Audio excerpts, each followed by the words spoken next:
So what Jess just said was very powerful. She said, I feel like I'm a deer in headlights.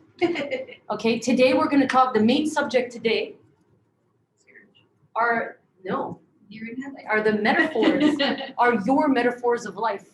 I want you to be conscious of them. So now I will ask you, what are your metaphors of life? What are your real metaphors of life? Not the ones that you tell yourself, I believe I can fly.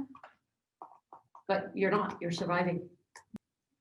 Remember, we started this whole class on loving. It was loving yourself. Remember? Yeah. We started with loving yourself right here. That was class number 1 to 3.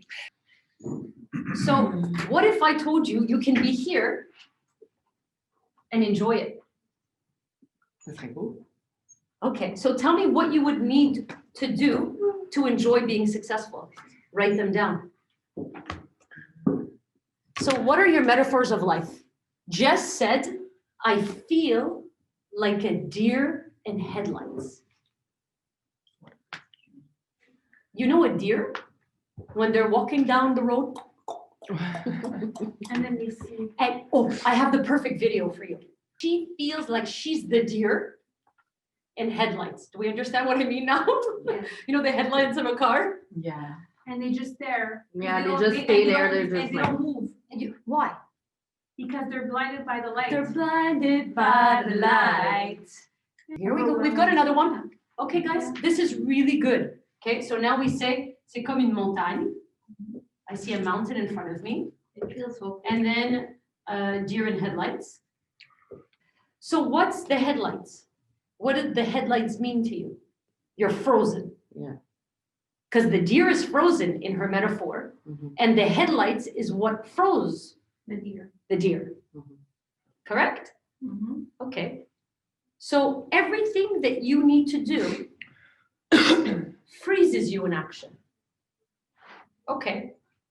So do nothing. Do nothing. Because if you believe whatever you need to do is going to be like a mountain, then you have one or two choices. Sit on the bottom of the mountain or gear up. Do you not walk up the mountain because you don't have the right equipment? No. So my question, if you think that surpassing something or moving forward is like having to go up this uphill battle or this big mountain, you can or sit on the bottom of the mountain or you can gear up. You want to gear up or you watch other people walk up. Or watch other people go up. That's what I did yesterday. It hurt me. So what if I told you that process was exactly where you need to be? What if you sat on the bottom of the mountain because you're scared? Why are you sitting on the bottom of the mountain or you think that you are? So now you're looking at, so now you know what she's doing in her mind? She's here. And she's looking at everything she needs to do in the future. And she's doing this. Huh? Do you think that you can accomplish anything thinking like this? No. All you do is go like this. You think about what am I going to do for the next half hour? Is that overwhelming? I want to, I want to, but I don't want to. You know what that's called? That's being disaligned. So this comes back to this.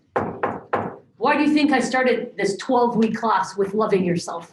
Because every source of business problem that we have in life, and I say just business, purely business, comes from what? Loving yourself. Thinking you're unworthy of success. Okay? Can I share something? And if it's the next 20 minutes, cool.